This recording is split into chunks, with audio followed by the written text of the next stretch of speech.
लोकसभा चुनाव के नतीजों के बाद उत्तर प्रदेश में बीजेपी की अंदरूनी कलह सामने आ रही है, जिसको लेकर लखनऊ से दिल्ली तक बैठकों का दौर चल रहा है। वहीं बीजेपी की आपसी खटपट के बीच समाजवादी पार्टी के राष्ट्रीय अध्यक्ष और पूर्व मुख्यमंत्री अखिलेश यादव ने मानसून ऑफर दिया है। उन्होंने सोशल मीडिया प्लेटफॉर्म एक्स पर पोस्ट करते हुए लिखा कि 100 लाओ और सरकार बनाओ, इस तरीके का ऑफर देते हुए नजर आ रहे हैं। इससे पहले अखिलेश यादव ने कहा कि भाजपा की कुर्सी की लड़ाई की गर्मी में उत्तर प्रदेश प्रशासन ठंडे बस्ते में चला गया है। उन्होंने कहा कि तोड़फोड़ की राजनीति का जो काम भाजपा दूसरे दलों में करती थी, अब वही काम अपने दलों के अंदर करती हुई नजर आ रही है। इसलिए भाजपा अंदरूनी झगड़ों के दलदल में धंसती जा रही है और वहीं जनता के बारे में सोचने वाला भाजपा में कोई नहीं। हाल में ही बीजेपी की प्रदेश कार्य समिति की बैठक हुई और जिसमें बीजेपी के नेताओं की कलह सामने आई।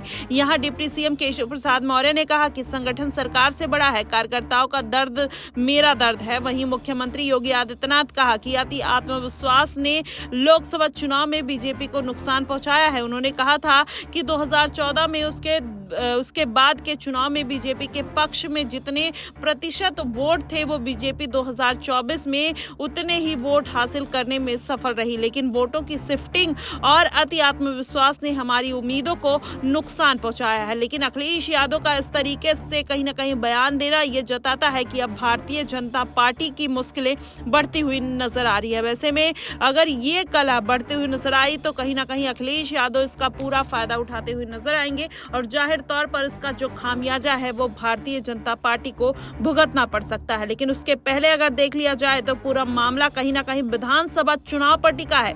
ऐसे में अगर विधानसभा चुनाव में अखिलेश यादव कहीं ना कहीं इन नेताओं को साधने का प्रयास करते हैं तो जाहिर तौर पर भारतीय जनता पार्टी में कहीं ना कहीं बड़ी फूट हो सकती है और किसी को अगर सीएम पद के लालच के तौर पर बुलाएंगे तो जाहिर तौर पर कहीं ना कहीं भारतीय जनता पार्टी को और बुरा दिन देखना पड़ सकता है। अगर देखा जाए तो कहीं ना कहीं योगी आदित्यनाथ को सीएम पद से हटाने की पूरी तरीके से होड़ मचती हुई नजर आ रही है, जिसमें अखिलेश यादव भी कहीं ना कहीं पीछे नजर नहीं आ रहे हैं। वैसे में अगर ऐसा कुछ होगा तो जाहिर तौर पर ये कहीं ना कहीं भारतीय जनता पार्टी के लिए सबसे बड़ा झटका होगा। ऐसे में जनता भी कहीं ना कहीं भारतीय जनता पार्टी से खिसकती हुई नजर आएगी, क्योंकि अगर उत्तर प्रदेश में देखा जाए तो योगी आदित्यनाथ का जो दबदबा है कहीं ना कहीं माना ही जाता है कि उनके बिना पर ही उत्तर प्रदेश की जो राजनीति है और जितना कंट्रोल हुआ है क्राइम में उतना किसी और सरकार में नहीं हुआ था और जनता का जो विश्वास है योगी आदित्यनाथ के ऊपर पूरी तरीके से है। वैसे में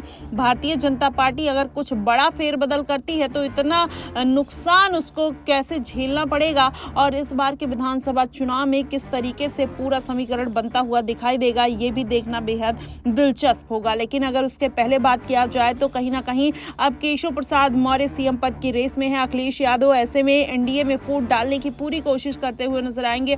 वहीं देखा जाए प्रिया पटेल और ओपी राजभर और संजय निषाद जैसे तमाम बड़े नेता हैं जो कहीं ना कहीं पार्टी से नाराज चल रहे हैं। ऐसे में माना ही जा रहा है कि अखिलेश यादव इनको अपने पाले में लाने का पूरा प्रयास करते हुए नजर आ रहे हैं। अगर ऐसा होगा तो जाहिर तौर पर कहीं ना कहीं भारतीय जनता पार्टी और भी ज्यादा कमजोर होती हुई नजर आएगी और अगर योगी आदित्यनाथ को सीएम पद से हटा दिया जाता है तो जाहिर तौर पर इसका खामियाजा कहीं ना कहीं भारतीय जनता पार्टी को आने वाले विधानसभा चुनाव और इस बार के उपचुनाव में झेलना पड़ सकता है।